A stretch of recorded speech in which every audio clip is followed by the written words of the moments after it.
সুখ পাখি শাড়ি পাখিকে ডাকছে, আইগো শাড়ি দেখবি যদি রায় কিশোরী।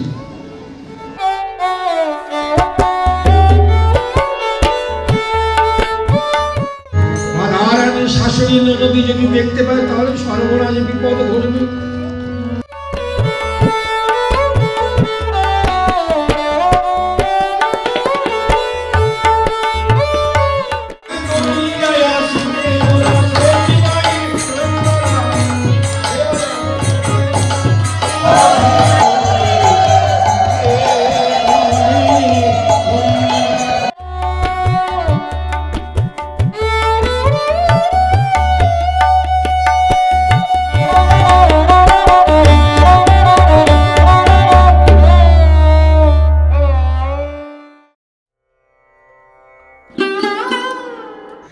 নমস্কার, আমি দেবশ্রী। পান্থজন কথায় আপনাদের সকলকে স্বাগত। ফিরে এলাম নতুন একটি ভিডিও নিয়ে। আজ আরও একবার চলে এসেছি কাশীপুর রাসবাড়িতে। এর আগের ভিডিওতে আপনাদের দেখিয়েছি এই বাড়ির প্রায় 300 বছরের প্রাচীন রাস উৎসবের প্রস্তুতি পর্ব। এই বাড়িতে রাস উৎসব প্রায় 12 দিন ধরে চলে এবং আশেপাশে বসে বিশাল মেলা, আপনারা দেখতেই পাচ্ছেন। আমি আরও একবার চলে এলাম কাশীপুর রাসবাড়িতে, তার কারণ ভোলানাথ সরকারের অপূর্ব কীর্তন শুনব। এই ভোলানাথ সরকারের কীর্তন আমরা আগের বছরও আপনাদের শুনিয়েছিলাম। প্রত্যেক বছরই রাসের সময়টায় উনি চলে আসেন এই কাশীপুর রাসবাড়িতে এবং অপূর্ব তার কীর্তন একবার শুনলে সত্যি মন্ত্রমুগ্ধ হয়ে যেতে হয়। আজ সেই ভোলানাথ সরকারের কীর্তন আপনাদের শোনাবো বলেই আরও একবার চলে এসেছি কাশীপুর রাসবাড়িতে। আপনারা সাথে থাকুন এবং শুনুন আজকের কীর্তনের যে বিষয়ে রাসলীলার পরবর্তী সময়ে রাধা গোবিন্দের কথোপকথন এবং মহাপ্রভুর আবির্ভাব। সাথে থাকুন, শুনবেন ভোলানাথ সরকারের অপূর্ব কীর্তন।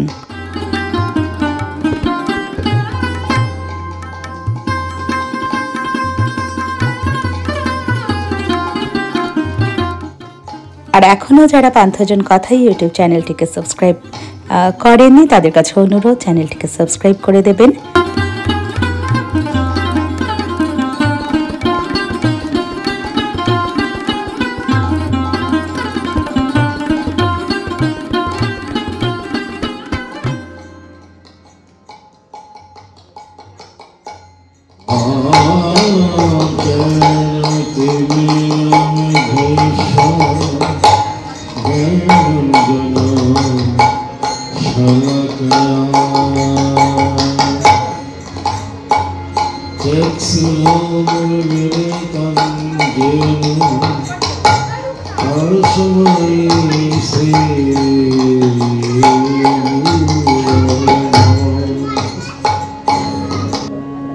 মহাপ্রভু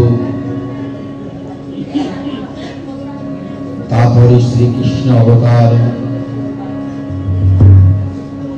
কৃষ্ণ বৃন্দাবনে রাধাকে নিয়ে যে লীলা প্রকাশ করেছেন, সেই লীলার মাধ্যমে শ্রেষ্ঠ লীলা রাসলীলা করে শয়নে গেছেন। নেচেছেন, গিয়েছেন, ক্লান্ত শরীর একটু নিদ্রা গেছে। নিকুঞ্জ ঘরে রাধা কৃষ্ণ যুগল শয়নে আছে। নিশি প্রায় শেষ হতে যায়, প্রভাত হয়ে এমন সময় সখীরা তারে প্রহরীদার ছিল। সেই সখীরা চিন্তা করছে, কেননা যদি সকাল হয়ে যায়, কেউ না কেউ যদি আমাদের আইধনকে দেখতে পায়, কথা বলব, কটু কথার ভয়েতে সখীরা তাই পাহারা দিচ্ছে। এমন সময় প্রাণবন্ধ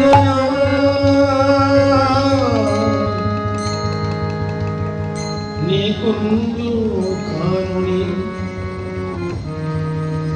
রাধাকে শয়নে আছে। ভাবাবিষ্ট পদকর্তা যিনি পদটি লিখেছেন খুব চিন্তা করে রাধা কৃষ্ণ এক শয্যায় যে শুয়ে আছে, দেখলেন কি বৃন্দাবনের ওই ভক্তি যাদের ছিল তারা ছাড়া আর অন্য কেউ দেখিনি। সেই ভক্তি কাদের কাছে ছিল? একমাত্র গোপীদের কাছে। রাধারানীর প্রিয় সখী আর কৃষ্ণের প্রিয় সখী ওই সখীরা। তাই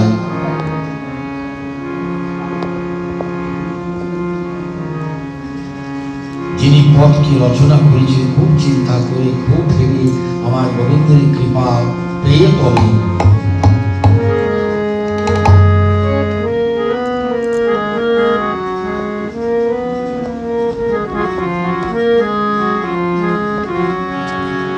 বলছেন, দেখ দেখ আজ কেন গো নিধনে রাধা কৃষ্ণ একা সঙ্গে আজ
দেখলেন কি না বৃক্ষের ডালে আম গাছের ডালে কোকিলা বসেছিল, দ্রাক্ষা ডালে ময়ূর বসেছিল, মানে ডালিম গাছে ময়ূর বসেছিল, আর তমালা গাছে সুখসারি বসেছিল। এই সুখসারি সর্বপ্রথম দেখতে পায় যে রাধা কৃষ্ণ কেমন এক শয্যায় শয়নে আছে। তা সুখ পাখি সারি পাখিকে ডাকছে, স্বামী স্ত্রীকে ডাকছে, আয় গো সারি আয় গো সারি,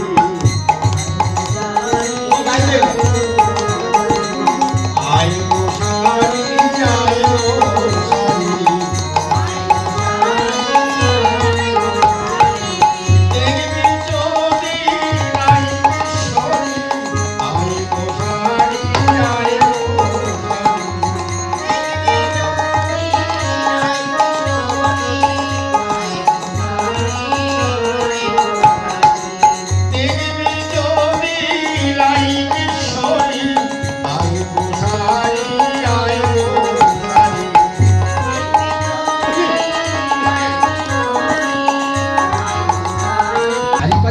ডাকছে, আয় গো শাড়ি, আয় গো শাড়ি, দেখবি যদি রায় কিশোরী। কোনো সাড়াই দেয়। আবার ডাকছে, ও শাড়ি দে গো সারা।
আমি সারা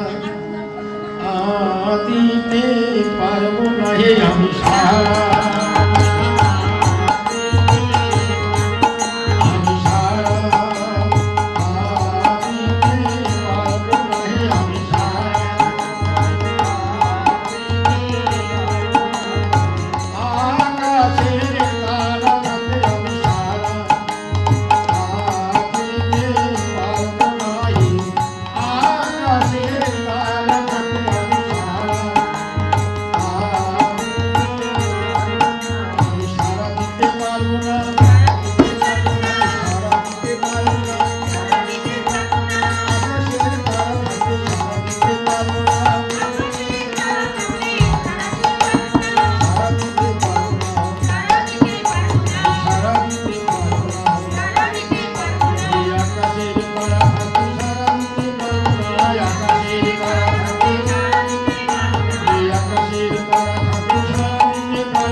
দেখে যাও, তোমার জীবন ধন্য হবে।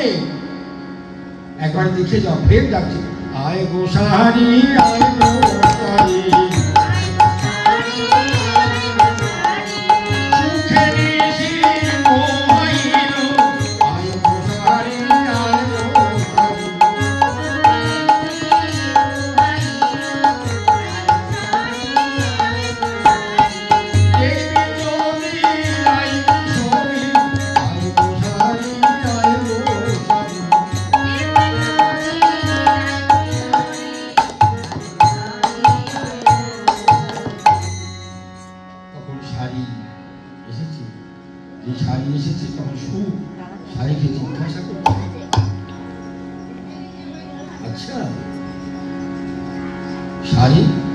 তুমি বলো তো, কৃষ্ণের বামিতে শয়ন করে আছে তো আয়নের স্ত্রী, আয়নের স্ত্রী। আয়ন তো রাধার স্বামী। আবার কৃষ্ণের বামে শয়নে আছে, তো কেউ না কেউ দেখে তো খারাপ বলবে না রে।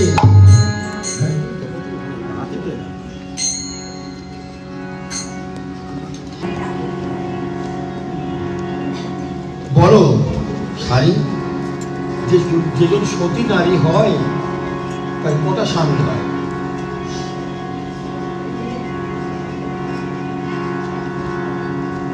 তখন শাড়ি পাখি বলছে, শাড়ি বলছে, শোনো স্বামী, তুমি জানো না, তুমি বোঝো না, যেজন সতী হয় না তার দুটো স্বামী হয়। হ্যাঁ গো শোনো, বলি সতী নারীর দুইটি ব্রতে,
দেহভাগ তিনি গোপীদের প্রতি, তিনি গোপীদের স্বামীর প্রতি এবং সর্বদেহী মাত্রের প্রতি তিনি অধ্যক্ষ বলে বিরাজ করছেন।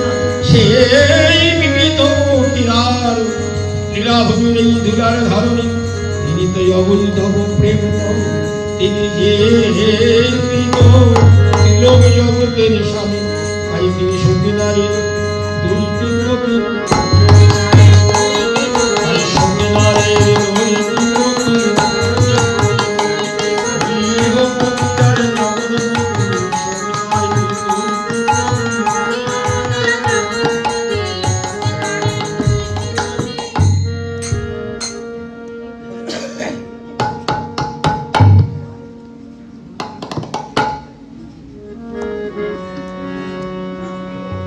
নারীর দুইটি পতি, ঘরে আছে গৃহপতি আর বাইরে আছে জগৎপতি। জগৎপতি সেই নন্দের নন্দন কৃষ্ণ। এদিকে সুরকার শালীর কথা শুনে ময়ূর ময়ূরী দর্শন করেছেন। ও ভগবতী, ও ভগবতী,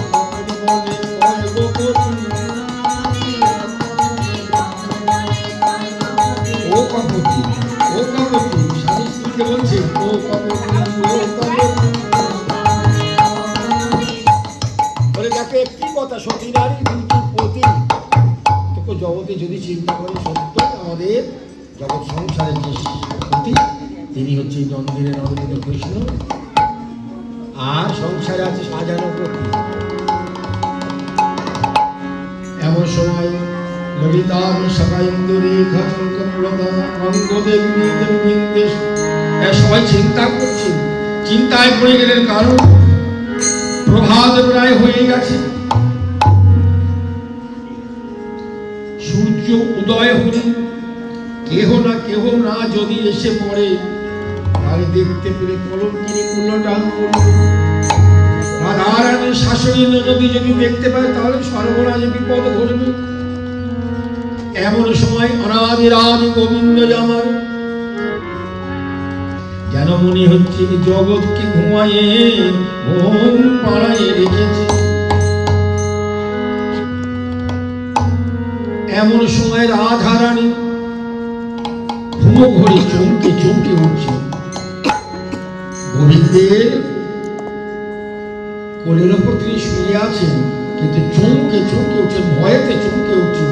কেন? তার ভয় লাগছে। কি ভয়?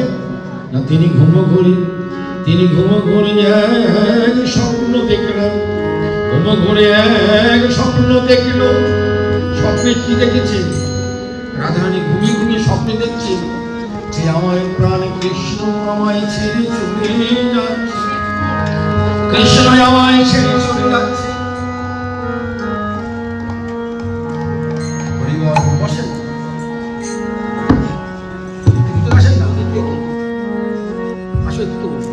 কৃষ্ণ ধরা ছোড়া মোহনবাসী সব ত্যাগ করে আমায় ছেড়ে বৃন্দাবন ছেড়ে ধাম ছেড়ে চলে যাচ্ছে। রাধারানী ঘুমিয়ে ঘুমিয়ে স্বপ্ন দেখলেন। অমনি করলেন কি?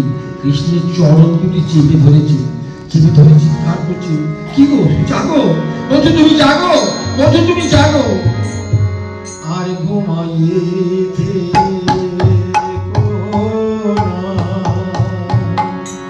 প্রাণমধু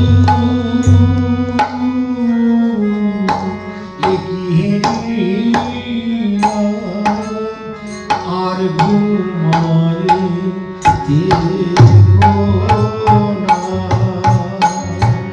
আমি ঘুম ঘরে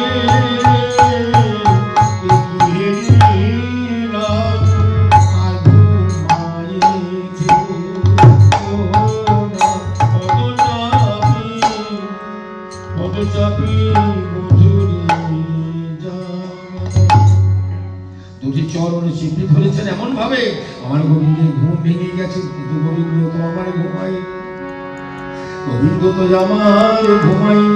যিনি জগৎকে ঘুম পায় তিনি ঘুমায়, না তিনি জেগেই আছে, তাই মনে হচ্ছে তিনি ঘুমাইয়াছে। তখন চমকে উঠিয়া রাধারানীকে জিজ্ঞাসা করছে, কি গো রাধে, তুমি অমর কেমন চিৎকার করে উঠলে কেন? কি দেখেছো, কি দেখেছো স্বপ্নে?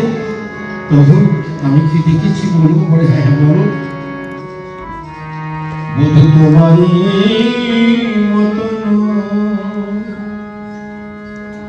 অঙ্গের গঠন,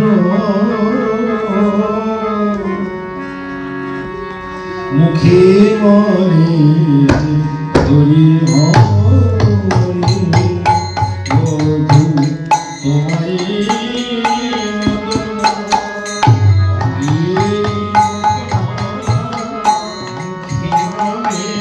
অঙ্গের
কৃষ্ণ রাধার কথা শুনে বলে, রাধে যা দেখেছো কোনো ভুল, তাহা সত্য।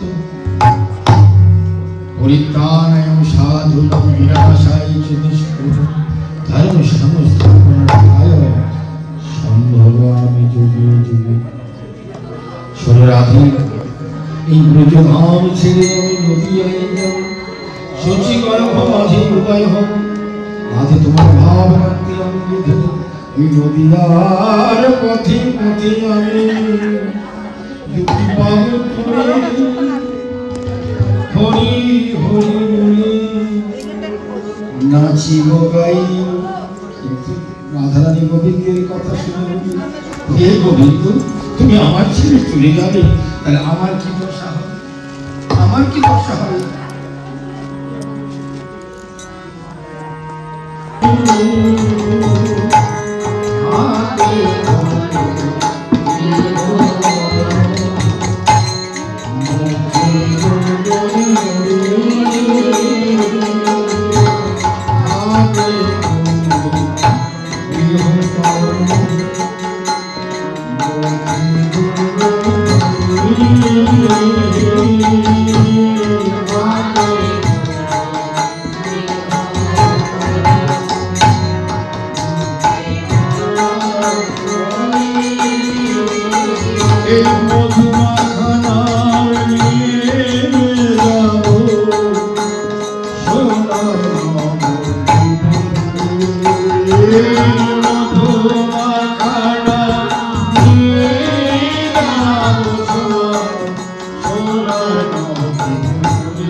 রাধে এমন কি প্রেম জানো তুমি, সেই প্রেমের দ্বারা আমাকে আবদ্ধ করেছ, আমাকে বন্দী করেছ। সেই প্রেমের মাধুর্য জানার জন্যে, মাধুর্য বোঝার জন্যে আমি ব্রজধাম ছেড়ে নদিয়ায় যাব। তাই ব্রজ ছেড়ে নদে যাব।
গোবিন্দকে ভালোবাসতে, সেই প্রেমের মাধুর্য বোঝার জন্য, সেই প্রেমে আস্বাদন করার জন্য আমার ভাই বোনের কংসনে তোমাকে কৃপাতার, কংসনে তোমার কৃপাতার মাধুর্য, কংসনে সুখে ভরা, এই আমাদের তাৎপর্য জানার জন্য, বোঝার জন্য আমি নদে যাব।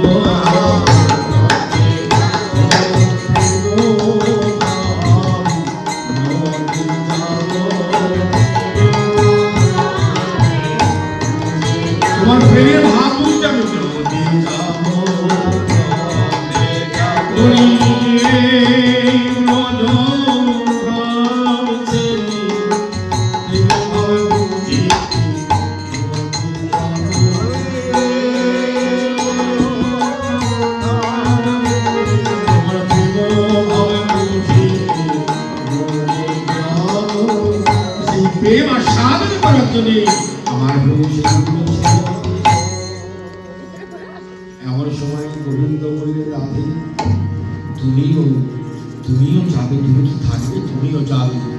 সে প্রেমময়ী রাধা রানী আর প্রাণ গোবিন্দ আমার এক আসনে বসে আছে। এমন সময় নারদকে ডাকলেন, নারদকে যে নারদ যাও যাও, তুমি একবার দেবাদিদেব মহাদেবের কাছে, দেবাদিদেব মহাদেবের কাছে কিছু সংবাদ নিয়ে এসো। বলো, বলে এসো যে গোবিন্দ তোমাকে আহ্বান করছে। নারদ নারায়ণ নারায়ণ করতে করতে দেবাদিদেব মহাদেবের কাছে নিযুক্ত হলেন। দেবাদিদেব মহাদেব গোবিন্দের নিমন্ত্রণ পেয়ে দেবাদিদেব মহাদেব গোবিন্দের নিকটে এসে গোবিন্দের পাদ পদ্মে প্রণাম করে বলেছে, হে গোবিন্দ কেন আমার আহ্বান করেছে? গোবিন্দ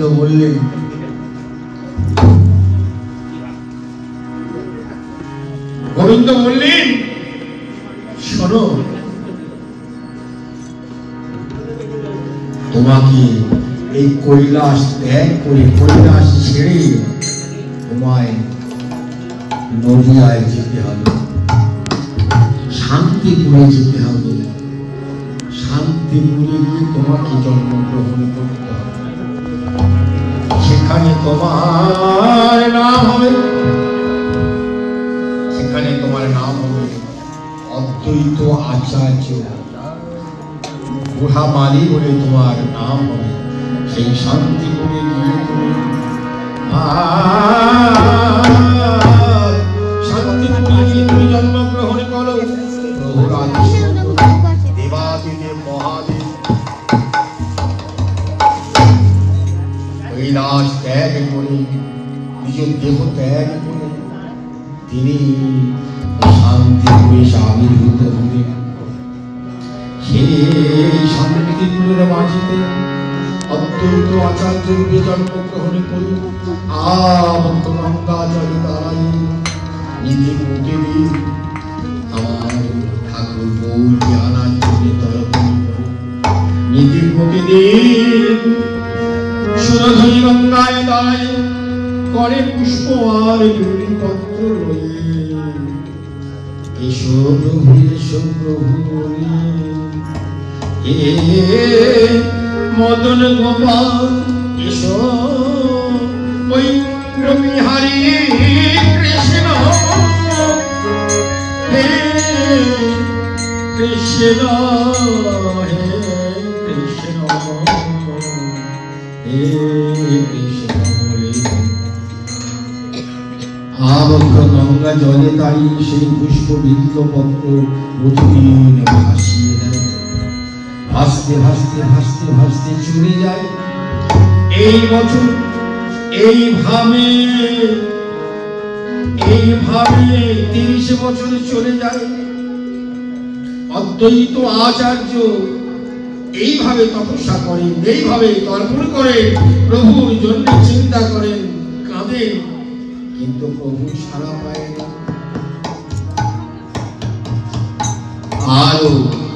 আরো ব্যাকুল হয়ে পড়ে। তখন এই নদিয়ায় পাপে তাপিতে ভয় ভরপূর্ণ হয়ে গেছে, অত্যাচারে পরিপূর্ণ হয়ে গেছে।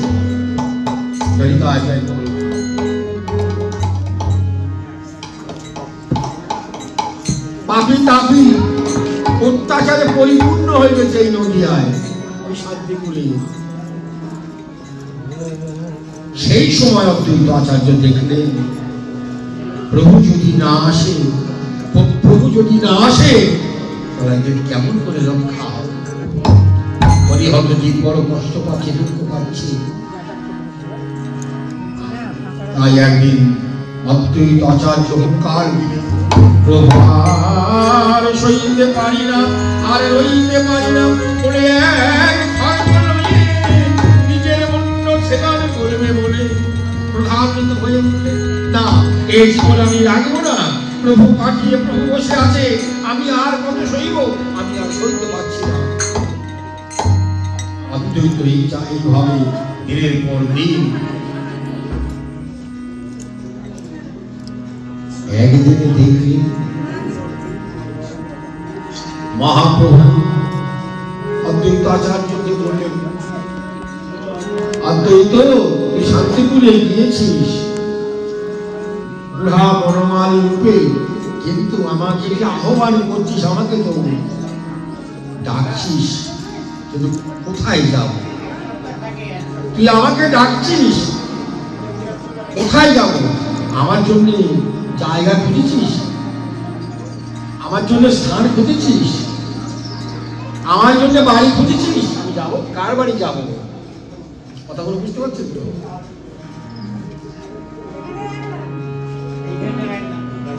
অদ্বৈত আচার্যকে যখন আমার প্রভু বললেন তুই আমার জন্য স্থান খোঁজ, জায়গা খোঁজ, বাড়ি খোঁজ, কার বাড়ি গিয়ে উঠবো আমি? সবাই তো আমাকে চিনতে পারবে না। তাই অদ্বৈত আচার্য শান্তিপুরের ঘরে ঘরে গেলেন, শান্তিপুরের ঘরে ঘরে গিয়ে মা মামা মা সমস্ত মায়েদের জিজ্ঞাসা করছে, কি গো তুমি পারবে আমার প্রভুকে আনতে? তুমি পারবে আমার প্রভুকে আনতে? এ মাকে ও মাকে সে মাকে জিজ্ঞাসা করতে কোনো মা দায়িত্ব নিলেন না। তোমার নাম কি? আমার নাম ছায়া, হবে না। তোমার নাম কি? মায়া, হবে না। তোমার নাম কি? কামনা, তোমার নাম বাসনা। হ্যাঁ, এই এক একজনের কথা শুনে, নাম শুনে নাম পারবে না। তুমি পারবে, তোমার মধ্যে মায়া, তোমার মধ্যে কামনা, তোমার মধ্যে বাসনা, তোমার মধ্যে ছায়া, এইসব শুনে তারা পারবে না, পারবে না। আবার পড়াশোনা করছে, নজর জল ভাষা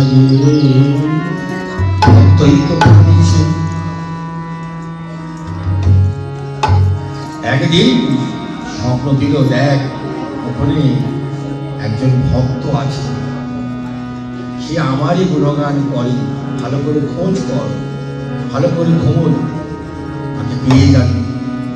একদিন দেখলেন সুরধনী গঙ্গার ধারে গিয়ে দেখছেন এক মা আবক্ষ গঙ্গা জলে দাঁড়াই করে তুলসী পত্র আর পুষ্প নিয়ে সুরধনী গঙ্গায় তর্পণ করেছে।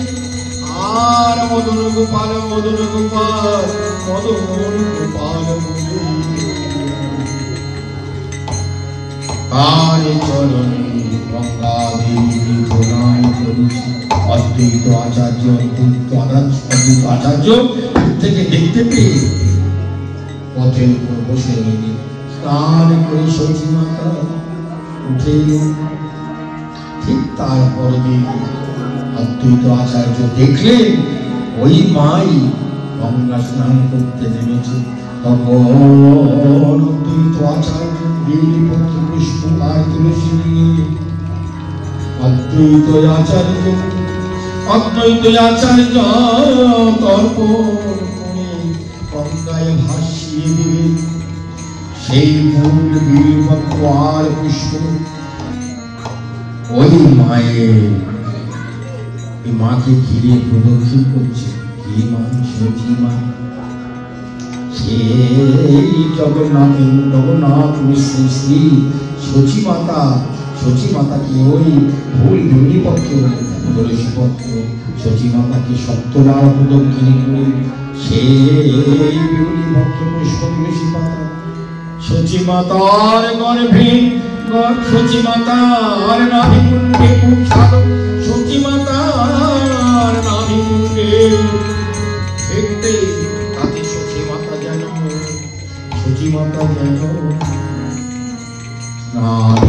ঘরে নয়ন জল ভাসিয়ে কাঁদে। ঘরে আছে কৃষ্ণ রূপ কৃষ্ণমূর্তি গোপাল খান, হা গোপাল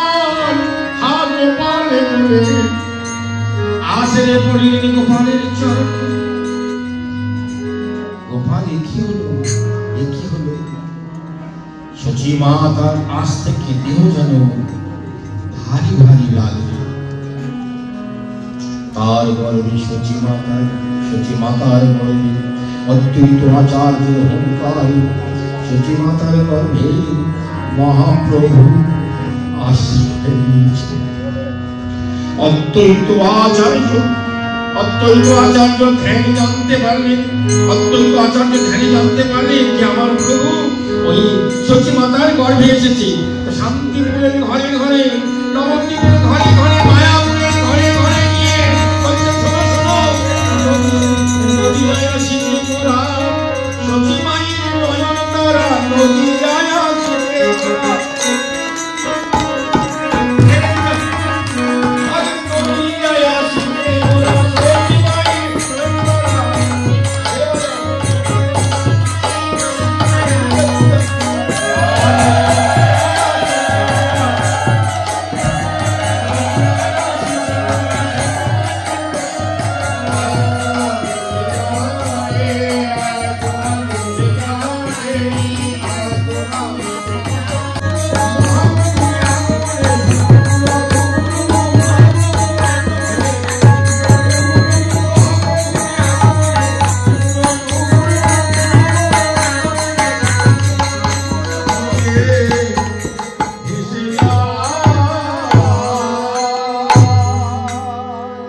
অদ্বৈত আচার্যের অহংকার সতীমাতার গর্ভে স্বয়ং ভগবান আবির্ভূত হন। 10 মাস 10 দিন যখন পার হয়ে গেছে, অদ্বৈত আচার্য দেখছে যে কি 10 মাস 10 দিন তো হয়ে গেছে, এখনো প্রভু কেন আসছে না, প্রভু বুঝতে হচ্ছে না কেন। খুব চিন্তায় পড়েছে, খুব কাঁদছেন। কাদের জন্য? আমাদের মতো পাপী তাপী ধনী গরিব মূর্খ আমাদের জন্য তিনি খুব কাঁদছেন। এই কলির দুর্দশা দেখে অদ্বৈত আচার্য খুব কাঁদছে। প্রভু তুমি এসো, প্রভু তুমি এসো। আর কি 10 মাস 10 দিন, 10 মাস 11 মাস 12 মাস হতে যায়, তখন আমার প্রভু অদ্বৈতকে বললেন, প্রভু তুমি আর বললেন তো আমি আসছি। সতীমাতার গর্ভে 12 মাস প্রভু আশ্রয় নিয়েছেন। 12 মাস পরে মহাপ্রভু বুঝতে হলেন ওই কোথায় একটি নিম গাছের তলায়, কারণ ফাল্গুন মাসে পূর্ণিমার তিথিতে তিনি জন্মগ্রহণ করেছেন। সেই সময় একটু ঠান্ডা ঠান্ডা ভাব ছিল, তাই সতীমাতা প্রাতকালে উঠে এই নিমতলায় রোদ্দুর পরে সেখানে এসে বসেছে। আর অমনি আমার প্রভু আবির্ভাব হয়েছে। সেই নিমতলায় যখন নিমাই জন্মগ্রহণ করলেন, সতীমাতার কোলে হরিধ্বনি উলধ্বনি শঙ্খের ধ্বনি,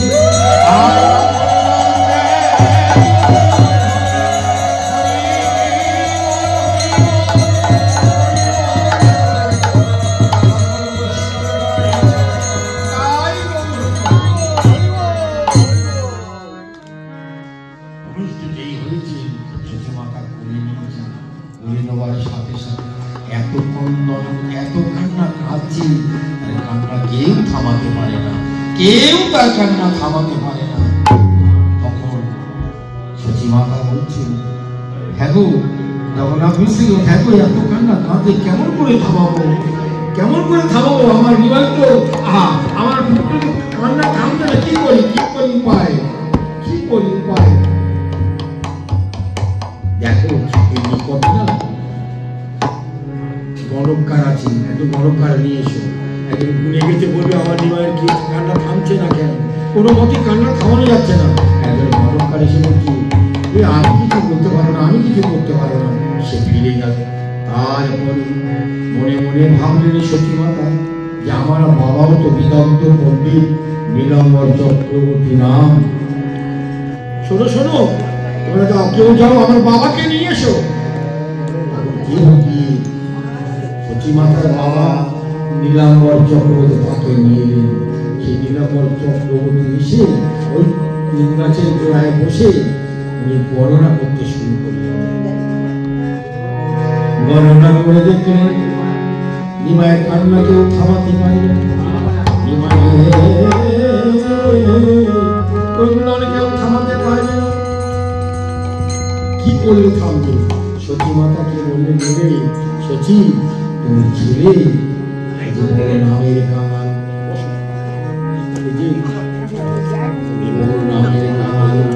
তাই কান্না থামাতে পরে গেছে।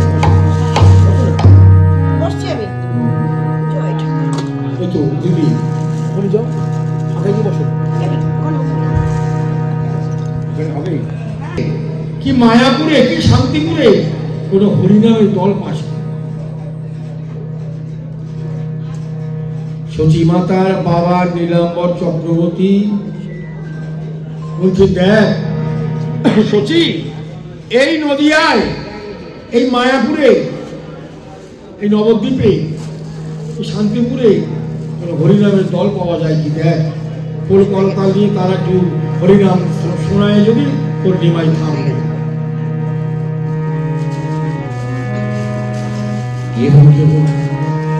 নবদ্বীপে মায়াপুরে শান্তিপুরে ঘরে ঘরে গিয়ে সেই হরিনামের দল এনে নিমাইকে ঘিরে হরিনাম করেছে।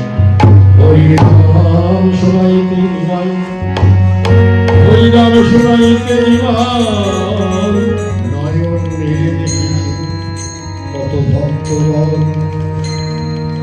হরিনাম করেছি কত নিমাই বন্দন ধ্বনি মায়ের করি, যেন মনে হচ্ছে তিনিও হরি বল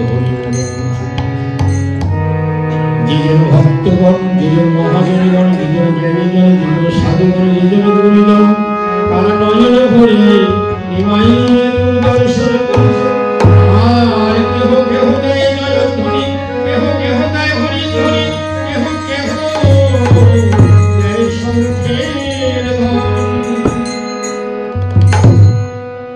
নিমাই জন্মগ্রহণ করে ধীরে ধীরে নিমাই বড় হচ্ছে।